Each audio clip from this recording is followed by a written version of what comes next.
Ainda que um pouco gripado, a voz um pouco afônico quase, mas Deus, pela sua graça, haverá de nos permitir ministrar a palavra do Senhor. Eu não perderia esse momento por nada, com certeza. Certa vez, em 1986, Deus me presenteou com um grande privilégio. Eu tenho um pouquinho de toque, então não gosto de falar de lado para ninguém. Então, eu vou ajustar aqui um pouco o púlpito, sempre, porque aí eu falo no ângulo correto. Em 1986, Deus me deu um grande privilégio. Eu estava no penúltimo ano do Seminário Presbiteriano do Norte, onde me formei em 87, na minha formação em teologia para o Ministério da Igreja Presbiteriana do Brasil, quando me foi estendido um convite para passar 6 meses na cidade de Londres, naquela época, sem dúvida algum, um privilégio imenso, ainda hoje seria, e ter a oportunidade de estudar ali por 6 meses, aos pés de homens que, sem dúvida, marcaram a teologia do século XXI, homens como John Stott e outros que estavam ministrando todos os dias, a cada manhã, para um grupo de estudantes, de pastores, alguns ordenados, outros ainda em formação como eu, de vários países do mundo, principalmente daquilo que se chamava na época de países do terceiro mundo. Então, havia um brasileiro, que era eu, 2 do Peru, um da Nicarágua, e me parece um argentino, não me recordo bem, além de outras pessoas da África, da Ásia e assim por diante. Nos fins de semana, como nós tínhamos folga de sexta a domingo, sexta depois de almoço a domingo, nós aproveitávamos para viajar. E já naquela época, a Europa, contando com uma boa rede de trens, era possível ir a alguns países. Mas o melhor mesmo, além de toda a formação, foi quando, depois do curso, Deus me permitiu permanecer ainda 2 meses ali, e aí sim, como um típico mochileiro. Na época, em 1986, eu tinha 21 anos, eu estava ali com a mochila nas costas e visitei 14 países da Europa com essa mochila nas costas. Ainda era a época, lembre, o muro de Berlim só caiu em 89, ainda era a época em que havia restrições para você ir para a Europa Oriental. E, naquela época, chamada Cortina de Ferro, dizia que, naqueles países onde o comunismo havia dominado, eles todos sob a órbita, ou na órbita da União, da época, da União das Repúblicas Socialistas Soviéticas, a fé cristã havia sido extinta, e não havia mais resquícios da fé cristã. Eu me recordo que, nos primeiros anos da minha fé, eu li várias vezes o livro do irmão André, Contrabandista de Deus, ou de Richard Wurmbrand, Torturado por Amor a Cristo, contando atrocidades que eram feitas contra os cristãos naqueles países. E o que eu esperava era que, conseguindo um passe para entrar em algum daqueles países, só para dizer que tinha cruzado a fronteira, eu pudesse encontrar ali, certamente, uma sociedade completamente secularizada. Para minha surpresa, eu consegui, sim, e naquela época tive a oportunidade de conhecer 3 países da Cortina de Ferro.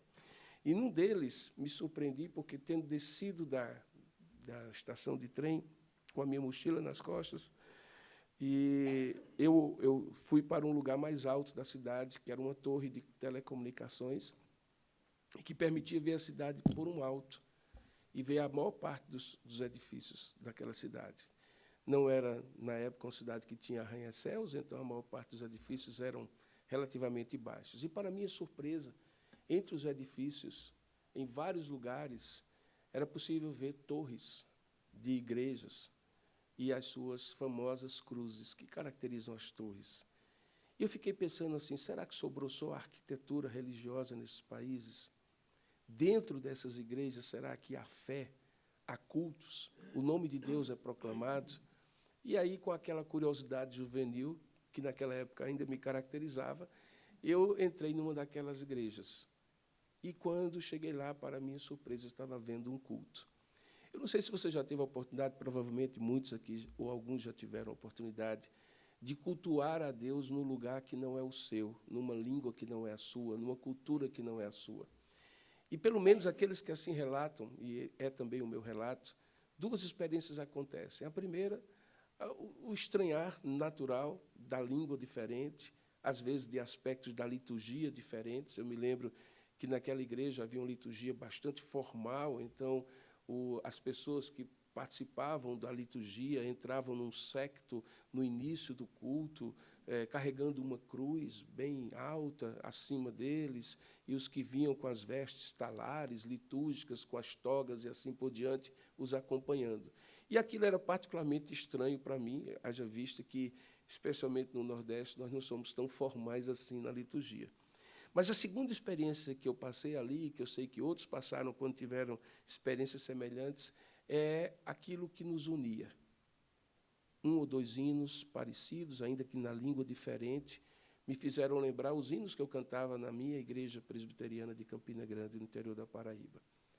Quando, então, alguém resolveu fazer a homilia dentro da liturgia, eu não entendi absolutamente nada. A língua era estranha, não havia tradução, mas, de maneira miraculosa, sobrenatural, aquela palavra que era ministrada numa língua que eu não conhecia, numa liturgia estranha, num país desconhecido, que eu tinha uma visão antecipada de que não encontraria a fé, tocou profundamente no meu coração.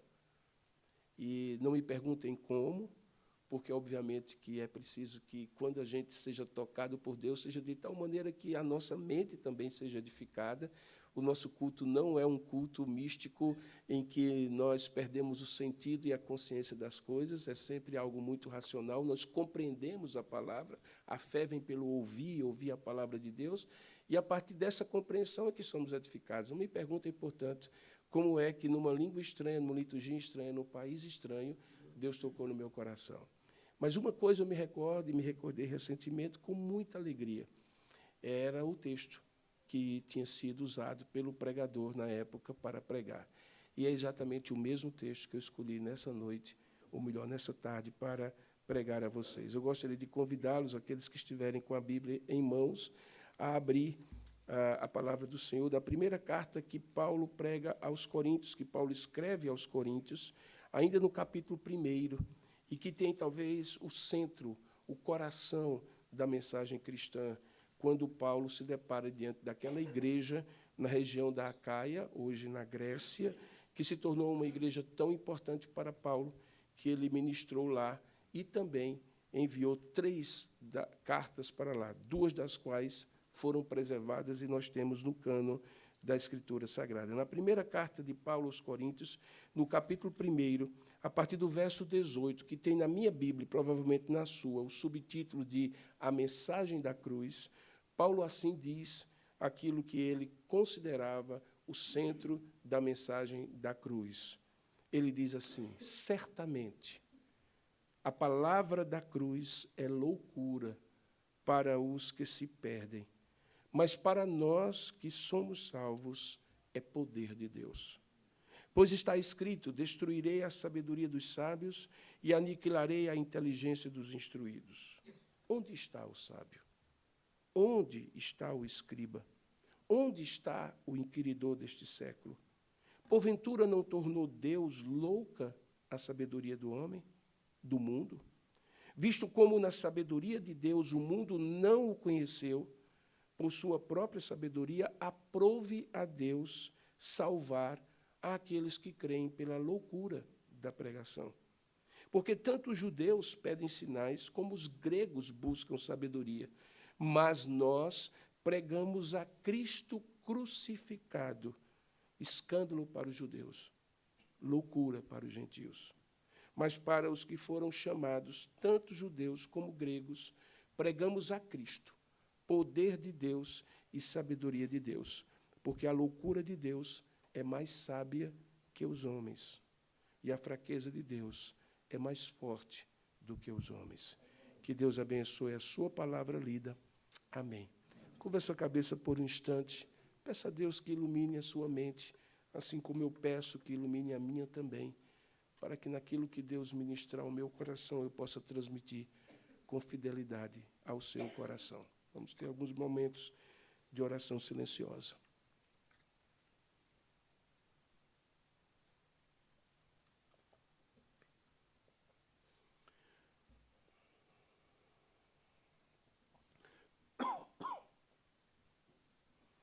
Ó Deus amado e querido Pai, nós louvamos e bendizemos o Teu nome pelo privilégio de estar aqui.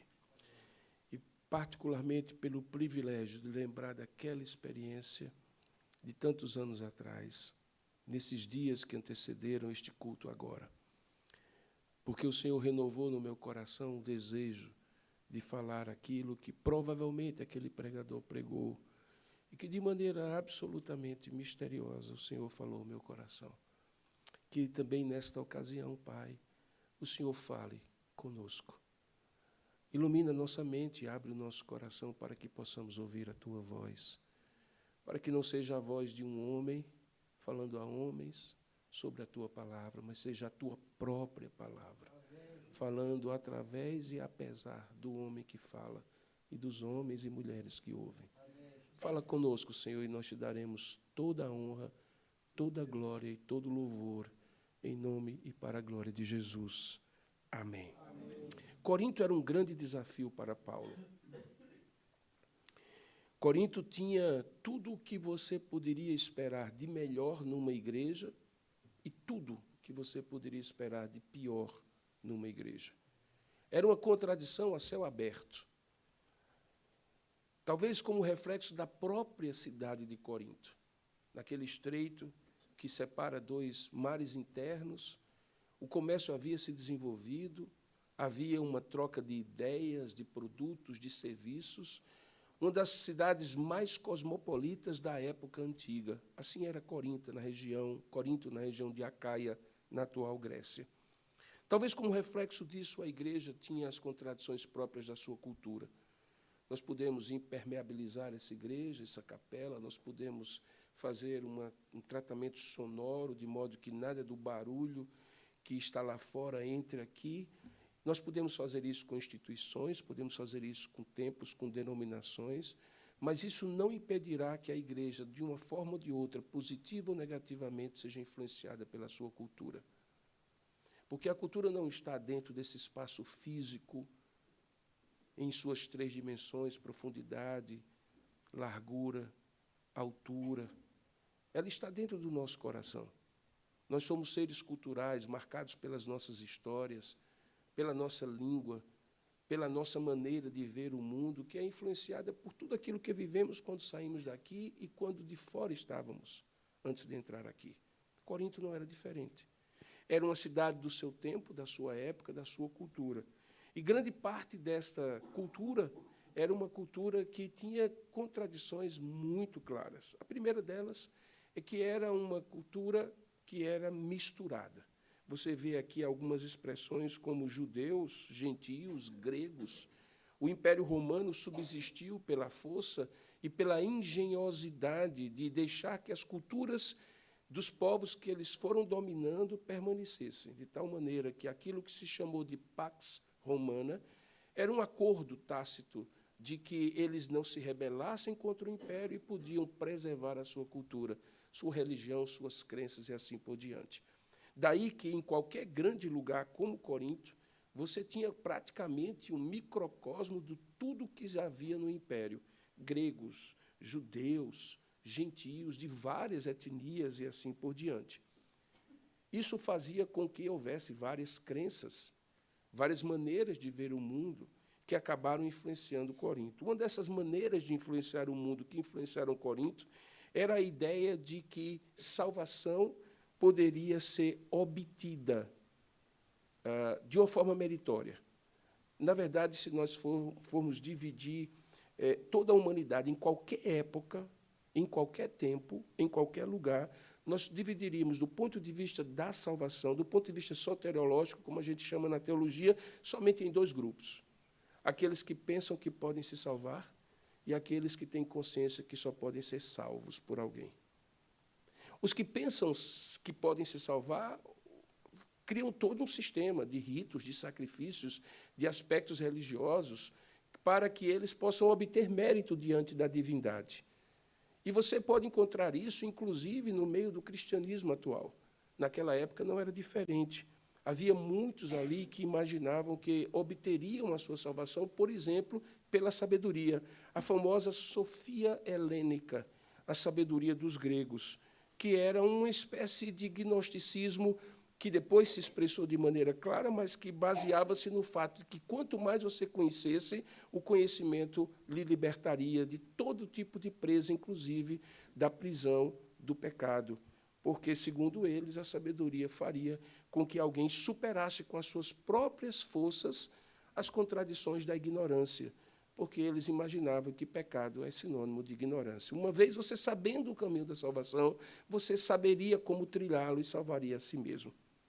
Por outro lado, havia alguns que achavam que não era dessa maneira que se salvaria, era por intermédio de sacrifícios que punissem a natureza humana associada à carne, ao corpo, por meio de autoflagelo, de punições, de penitências e assim por diante. Era chamada salvação pelas obras de justiça ou de suposta justiça, que algumas vezes também estava preconizada na maneira popular do judaísmo da época imaginar como seria salvo. Se, por um lado, Deus havia estabelecido em toda a antiga aliança uma série de ritos e sacrifícios que, no entanto, não salvavam por si mesmos, mas prefiguravam o Cordeiro de Deus que salvaria o mundo pelo seu sacrifício único e eterno, pelos nossos pecados. Para muitos judeus, ficar preso a esses rituais era o caminho da salvação. Daí porque eles esqueceram que aquilo era um símbolo e acabaram tornando uma realidade. De certa maneira, para os judeus, era uma maneira de salvar-se, não a sabedoria dos gregos, mas o sacrifício de um povo chamado povo da aliança, que deveria manter a ferro e fogo os seus princípios por meio de expressões sacrificiais. E haja sacrifício. Quando Paulo se depara diante disso, logo no começo da sua carta, ele se depara, no entanto, diante de também uma outra questão que aí era mais interna do que externa.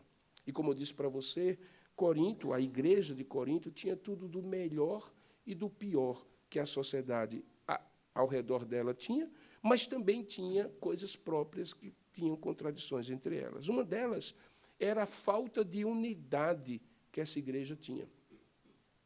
Se você olhar nos versículos anteriores a essa parte que nós lemos, 18 a 25, você vai encontrar um apelo de Paulo à unidade.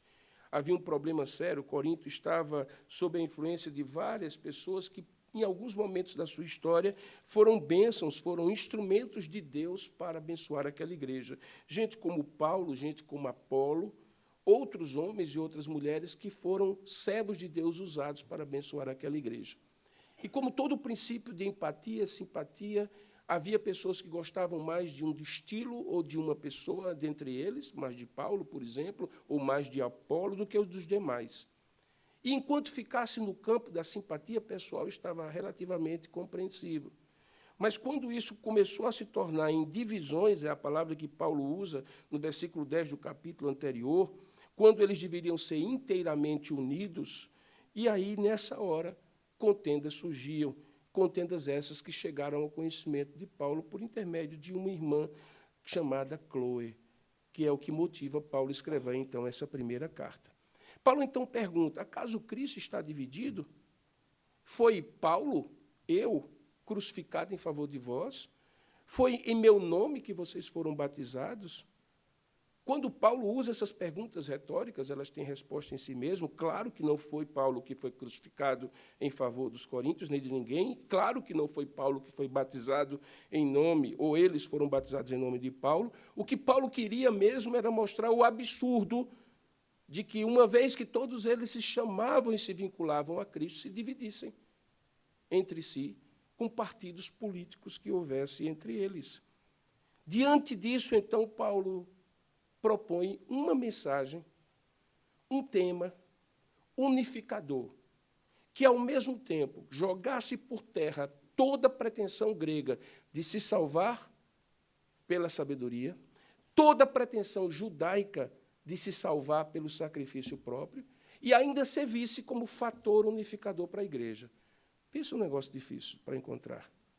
Um tema que ajudasse os gregos a desistirem de ser salvos pela sabedoria, os judeus abrirem mão de qualquer perspectiva de autossalvação pelo sacrifício da lei, e, ao mesmo tempo, mostrasse aos crentes da cidade de Corinto que havia e um fato, e somente um fato, que os unificaria acima de tudo e acima de todos.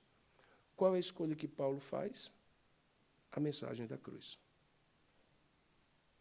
E é isso que torna esse texto tão singular, irmãos. Porque, naquela ocasião, lá em 86, eu fiquei pensando assim, o que me faria absolutamente com aquela liturgia tão estranha? Me identificando de maneira tão perfeita com eles, como meus irmãos em Cristo. O que faria com que eu, num lugar estranho, numa língua estranha, num país estranho, pudesse ter a certeza de que, se naquele momento Jesus Cristo chamasse todos nós à sua presença, aqueles que, salvos em Cristo, subissem, estariam lado a lado por conta de um único fator. E, naquela ocasião, eu entendi por que Deus me colocou naquele lugar, naquela ocasião, para ouvir, nesse texto, a mensagem da cruz. Bom, isso explica, então, por que Paulo escreveu aos Coríntios dessa maneira, e explica por que, de alguma maneira, eu tive aquela experiência em 86. Mas por que esse é o texto que Deus tem para nós hoje? Porque talvez nós tenhamos os mesmos problemas que Corinto tinha à época. Nós vivemos numa instituição que é a casa do saber. Áreas de conhecimento as mais diversas, por isso chamamos de universidade, que tem, obviamente, os seus sistemas próprios de engajamento acadêmico, as suas próprias vaidades naturais que o conhecimento dá, diz que a palavra de Deus diz que o saber ensoberbece, e é verdade, até mesmo o saber teológico ensoberbece. Nós temos uma instituição diversa, tão diversa quanto nós nos aprofundamos nela, e até mesmo os cristãos que aqui estão nessa universidade que é confessional, nessa instituição que é confessional, também são diversos entre si.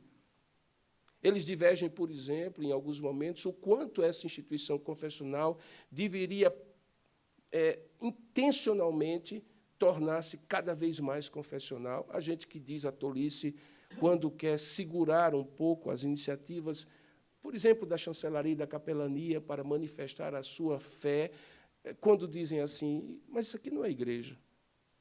Como se, por acaso, o chanceler este ou os anteriores, os capelães estes ou os anteriores, quisessem transformar o Mackenzie numa igreja. Por óbvio, não seria isso que nós faríamos. Não somos ignorantes. Nós entendemos o que é uma igreja, onde as pessoas se agregam por profissão de fé. E entendemos a diferença de uma igreja para uma instituição confessional, onde as pessoas entendem que a identidade da instituição é confessional, mas elas podem livremente crer no que quiserem. Só não podem impedir que a universidade ou o instituto e os seus colégios e seus hospitais manifestem aquilo que creem. Nós entendemos essa diferença. Mas para alguns, mesmo cristãos entre nós, e mesmo oficiais da Igreja Presbiteriana do Brasil, aparece de vez em quando esse fantasma. Não, isso aqui não é uma igreja. Enquanto outros pensam, e dentre eles eu me identifico, que apesar de não ser uma igreja, nós precisamos, até pela importância dessa instituição, como o nosso magnífico reitor sempre lembra, a maior de fé cristã reformada do hemisfério sul inteiro, irmãos. Foi colocada desde 1870 nesse lugar, com uma missão muito clara de educar e cuidar do ser humano, criado à imagem de Deus para o exercício pleno da cidadania num ambiente de fé cristã reformada. Não seríamos Mackenzie se abandonássemos isso. Veja, então, que nós temos desafios, porque somos uma casa do saber, entendemos a pluralidade do conhecimento, mas temos um fator unificador. E o fator unificador não é o mesmo, não é diferente, desculpe, é o mesmo de Corinto. É a mensagem da cruz. Por outro lado, temos uma sociedade cada vez mais refratária à ideia de que, como instituição confessional, nós temos uma boa proposta de uma cosmovisão que possa nos permitir ver a realidade do mundo de uma ótica equilibrada, bem fundamentada e útil para a sociedade, inclusive para aqueles que não são cristãos. E nós fazemos isso porque, depois de 2000 anos de história, todo o Ocidente foi construído a partir dessa cosmovisão. Nós não teríamos partido político, não teríamos democracia, não teríamos separação de igreja e de Estado, não teríamos as fundações educacionais, não teríamos as instituições de saúde, e eu poderia passar aqui 2 horas inteiras dizendo o que o Ocidente não seria e não teria se não fosse o cristianismo. Mas não é o caso aqui. Só pensar isso já nos faria réus de qualquer tipo de ignorância, de não sermos tão fortes em enfatizar essa mensagem da cruz, que é justamente o centro do cristianismo. Mas que mensagem é essa? Essa é a grande questão. Porque eu espero que, a essa altura, já fique claro que era a mensagem que unificaria, que me unificou em 86, naquele país estranho, de língua estranha, de liturgia estranha, que unifica a igreja de Corinto naquele contexto e que unifica também esse contexto em que nós estamos. Mas a pergunta é, qual é essa mensagem da cruz? Paulo diz o seguinte, que a mensagem da cruz, apesar de ser loucura para os que se perdem, ela tem sentido para os que são salvos, e ela é poder de Deus. Paulo já tinha trabalhado esse tema, ou trabalharia, para ser cronologicamente correto, quando ele, em Romanos, capítulo 1, ele diz que ele não se envergonhava do Evangelho, porque o Evangelho é o poder de Deus para a salvação de todo aquele que crê. Paulo, portanto, está falando do mesmo assunto. Ele entende que o Evangelho, as boas novas de que o Deus Todo-Poderoso enviou o seu Filho para morrer pelos nossos pecados, é a essência da fé cristã, mais do que um símbolo de uma cruz que podemos usar, mas da própria proposta de Deus para a salvação daqueles que precisam ser salvos. Ele entende também que, apesar de ser louca essa proposta para alguns, ser incompreensível para outras, ser inaceitável para alguns, ser inacessível para outros, aprove a Deus. É o verso que ele usa, é a expressão que ele usa no verso 21. Aprove a Deus salvar os que creem, justamente pela loucura dessa salvação proposta na cruz. E a razão disso, Paulo aponta no mesmo verso. É porque todas as outras opções não salvam o homem, ou não salvaram. Veja o verso 20, 21, ele diz, visto como na sabedoria de Deus o mundo não o conheceu, por sua própria sabedoria, porque, de fato, a sabedoria do homem, aleijada da iluminação, da revelação, diz Paulo, escrevendo aos Romanos, no capítulo 1, é como alguém que é entenebrecido, ou seja, tornado escuro em trevas a sua própria mente. Paulo flagra isso no capítulo 1, dizendo assim, que aqueles que se julgam sábios em si mesmos, na verdade, se perdem na sua sabedoria, porque é como uma formiga nesse chão, tentando explicar esse ser que fala dela como se ela, a menor, pudesse compreender o maior. Essa comparação seria muito fácil de entender diante de um universo que a gente não sabe nem o tamanho, que a gente cantou em verso e prosa, quando conseguimos ir para o lado oculto do nosso satélite natural, a Terra. Como se isso fosse o grande feito da ciência aeroespacial, num mundo que tem, num universo que tem bilhões e bilhões de galáxias, sobre as quais, no máximo, nós conseguimos, com os nossos aparelhos, ver imagens, sem nem saber exatamente como elas são. Se fôssemos falar do universo, poderíamos dizer muita coisa, mas o que falar das profundezas do mar, que ainda é a fronteira mais desconhecida do ser humano, e nós arrotamos na nossa sabedoria humana que sabemos dizer quem é Deus. Por isso que ele diz que essa sabedoria do homem, Deus torna loucura, pela própria sabedoria de Deus, que é infinitamente maior do que a do homem, como a minha é infinitamente maior do que a de uma formiga nesse chão.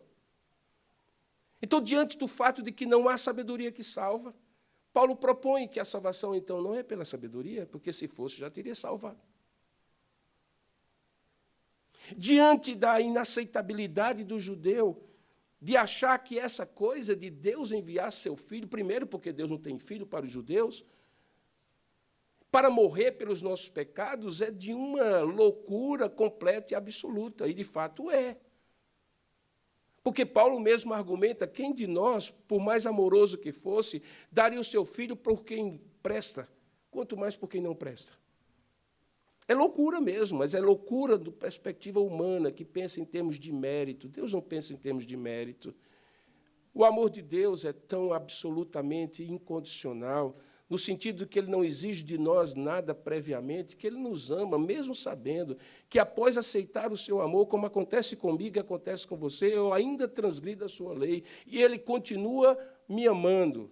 Porque se eu o amo é porque ele me amou primeiro. Se eu o obedeço é porque ele me amou primeiro. E se eu o desobedeço é apesar dele ter me amado primeiro. E mesmo assim ele me ama. Amém.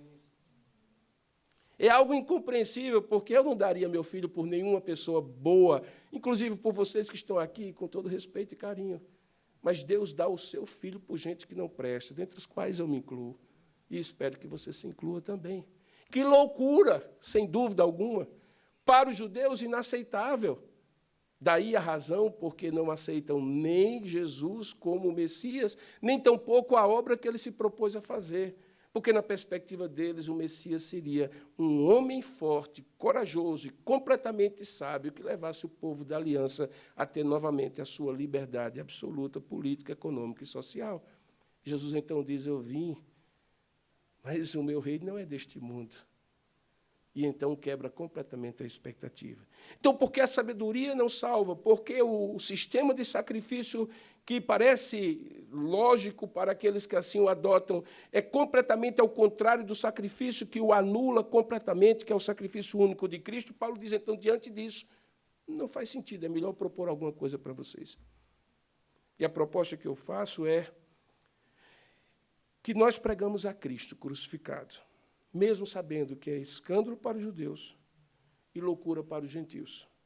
Mas para os que são chamados, tanto judeus ou gregos, que é o outro nome para judeus e para gentios, nós pregamos a Cristo, o poder de Deus e a sabedoria de Deus, porque a loucura de Deus é mais sábia do que os homens e a fraqueza de Deus é mais forte do que a dos homens.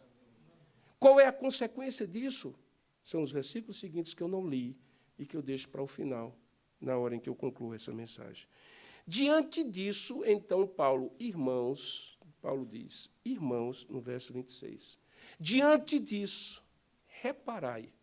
Reparar é um verbo que talvez não seja muito usado aqui no sul do país.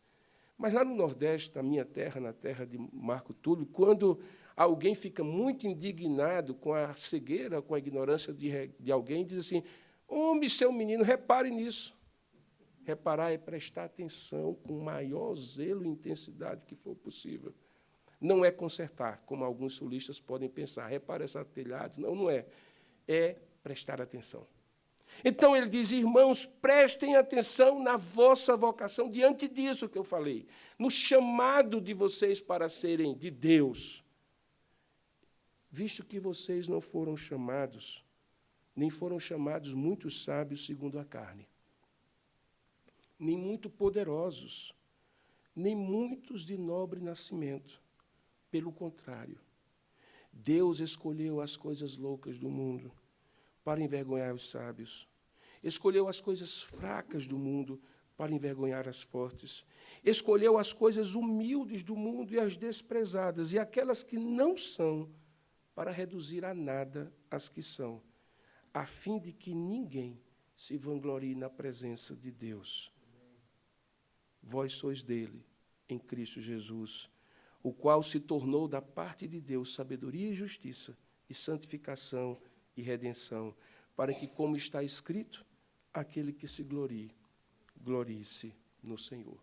Amém. Você sabe qual é o problema da cruz? É que ela mata o orgulho e a vaidade e a autossuficiência humana. Certa vez eu estava falando com uma pessoa muito ilustre, das muitas de algumas que Deus me deu a oportunidade de compartilhar o Evangelho. E eu usei de todos os argumentos que você possa imaginar para mostrar a coerência do Evangelho. Eu estava falando com um intelectual, e eu imaginava que ele tinha todas as sabedorias que eu poderia, esgrimindo a minha própria, convencê-lo. Chegou um ponto, depois de usar todos os argumentos, que ele disse assim, pastor, não continue, eu já entendi. O meu problema não é que eu não entendi, é porque eu não quero.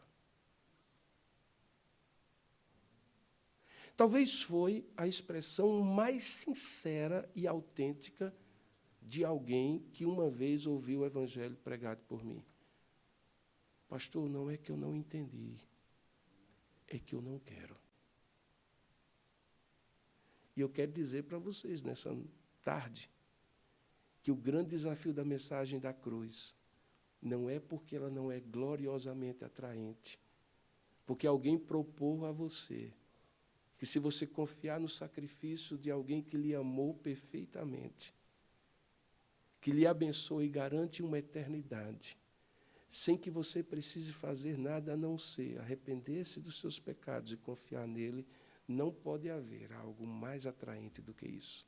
Sem custo, gracioso, abrangente, sem discriminação, a não ser aquela que exige a fé simples, a confiança simples, que, por sua vez, como foi lido no começo desse texto, Deus mesmo concede, porque é dom dele. E alguém não querer isso, tenha certeza, é como aquele homem falou, não é porque não sabe, é porque não quer. A mensagem da cruz é algo glorioso e simples. Tão simples que o Senhor diz que as crianças entendem melhor do que os sábios. E diz para nós que nós devemos nos tornar como crianças, para crer de forma sábia. Por isso, neste culto, em que eu já estou me estendendo mais do que o tempo que eu poderia e deveria, eu quero deixar no final desse semestre a grande mensagem para a Universidade Presbiteriana Mackenzie, para o Instituto Presbiteriano Mackenzie, para cada um de nós que está aqui, e que, por força da tecnologia, ficará disponível pela transmissão para também os que não estão aqui.